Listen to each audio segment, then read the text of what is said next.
Between the years 1911 and 1924, St. Pedro Poveda created student academies in 12 cities of Spain. By 1936, the year of his death, he had created 22. María Dolores Gómez Molleda is a historian from the University of Salamanca in Spain, and she has done serious studies about Poveda. She considers that his initiative of the academies of Saint Teresa, which he set up in key places of the Spanish geography, are an example of what he calls his prophetic intuition at responding to the needs of the times. Prophetic, she explains, because he chose to rely on protagonists that the church or society had never considered before. Él busca unos apoyos absolutamente inéditos para realizar su proyecto. Se apoya nada menos que en la figura del seglar contemporáneo. Piensa que los seglares, y esta para mí me parece su intuición profética, los seglares pueden desempeñar en la Iglesia y en la sociedad un papel único, y que es el momento de desarrollar ese papel. Es que además se apoya en seglares mujeres, en mujeres seglares, mejor dicho. Pero ¿qué era la mujer en tiempo de don Pedro? La mujer era una figura absolutamente anodina y borrosa detrás del hombre, todos lo sabemos. En cuanto a saber, poquito. En cuanto a vivir, poquito. En cuanto a figurar, poquito. Fijaos que estamos a 50 años del Vaticano, y sin embargo don Pedro piensa que son una fuerza que hay que potenciar. Si hasta entonces la Iglesia era como una fortaleza que se defendía de los ataques de la sociedad, don Pedro decide que hay que salir de esa fortaleza y que hay que ir a la sociedad civil, no quedarse en reductos privados de escuela o de partido o de grupito, sino que hay que dar la batalla, dice él, allí donde nos cita. Estoy refiriéndome a esta idea del padre de penetración, de fundirse con la gente, de ser sal. With the passage of time, the academies began by Poveda became the educational centers of today in Europe, the schools, university residences, colegios mayores, and the socio-educational projects for non-formal education. The expansion of this educational movement was taking place not only in Spain. It extended to America in 1928, to Europe in the 30s and 50s. It reached Africa in the 40s and Asia in the 50s. For historical reasons, Spain is the country where the larger number of members live and work. One can find members of the association in all the provinces of Spain. The corporative works include 6 university residences, 6 colegios mayores, 22 schools, and 33 socio-educational projects in rural and urban areas. There is a pedagogical bookstore, the NGO Interred, and the Critica magazine, which constitutes a tradition began with the first news bulletin of the TA, began in 1913.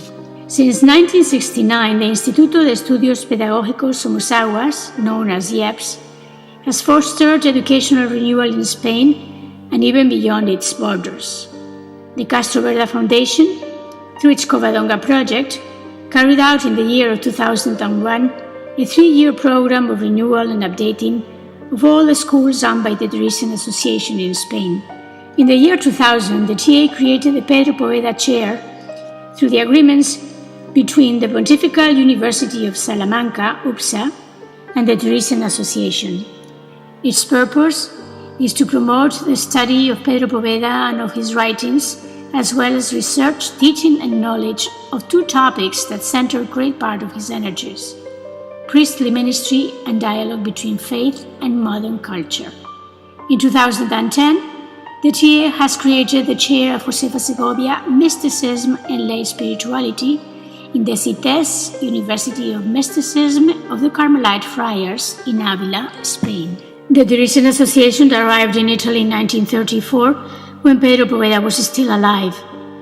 From its early years, it began incorporating young professionals from the field of education, medicine, and the arts, working in state schools and at the university level. Corporatively, the members run a university residence in Rome and another one in Perugia. In Vescovio, close to the Marian Shrine, they have a center for spirituality. In Milan, they run a pedagogical center, Poveda. In Rossano, the volunteer program Insieme, and in Ferrara, a scuola materna. They are also present in Palermo. The presence of the Teresian Association began in Portugal in 1945. The members are educators in state schools and in other professions. They live in Lisboa, Coimbra, and Porto. They run cultural activities, and they also run programs to support immigrants. In 1947, Josefa Segovia, then first president of the Teresian Association, sent a group of members to London to study English and Mandarin in order to prepare their future mission in China. But the bamboo curtain became a reality in 1949, and China was closed off to the outside world. Plans had to be changed, and some in the group remained in England, thus beginning the TA presence in London. Soon, they opened a finishing school, which for almost 50 years has received foreign students eager to learn the English language. It is not currently open. The TA is now involved in education at all levels and also does pastoral work. They also work with youth. Already in 1928, with Pedro Poveda still alive, 40 members of the Teresian Association were sent in the month of June to be part of an evangelizing project of catechesis in the French cities of Lyon, Grenoble, Montpellier, and Nimes. But it was not until 1953 that the former presence of the Teresian Association was established in France. Some professional Catholic women joined the association in the following years. They have established a university residence in Paris, and they have established an open space for cultural events and pastoral activities. The first members of the Teresian Association arrived in Germany in 1955. Other German Catholics have joined the association since. And besides the exercise of their profession as educators at various universities, corporatively they run the University Residence Theresianum. The Cardinal Archbishop of Munich, Joseph Ratzinger, Pope Benedict XVI, visited the residence in 1980. He not only spoke to the members of the TA, he also personally greeted each of the student residents at the time. The arrival of the first TA members in Belgium in 1957 had a very specific objective. They would teach Spanish to the priests being prepared for mission experience in Latin American countries. During years, they also ran a university residence, now closed. Presently, they have a center called Alameda, where they gather collaborators, friends, and families for mutual support, cultural activities, and to deepen into spirituality. The presence of the association in Ireland began in 1960 with a university residence. Several Catholic women joined the association in the earlier years. In 1965, the university residence was turned into a Catholic school, first with the elementary grades, and now including all levels up to the university. The Teresian School has received numerous awards for its excellent education. It runs a summer volunteer program in Peru with the participation of students who travel to the area of Villa El Salvador outside of Lima as a way of supporting their efforts to improve the quality of life. Several generations of alumni have now joined the Alumni Association of the school as a way to reaffirm the values they once learned and as an opportunity to continue supporting the school's mission.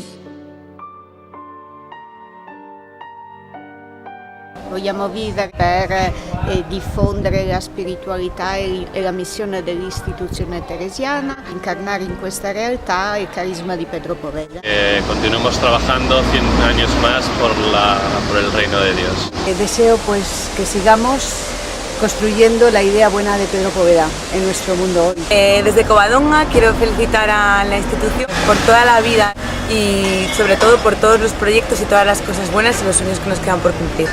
This association has lasted the pace. It offers people, lay people, support a role, a mission in the world, in ordinary society, and cultural activities, human development. That's where we need the presence of Christians, and we need the Christian way of doing things to be seen, to be witnessed to be alive. Everyone in the association worldwide can rejoice, and especially maybe be very thankful for the numbers of wonderful people, and particularly strong, intelligent, committed women who have really served humanity and served the mission of Christ so faithfully and so intelligently over so many years.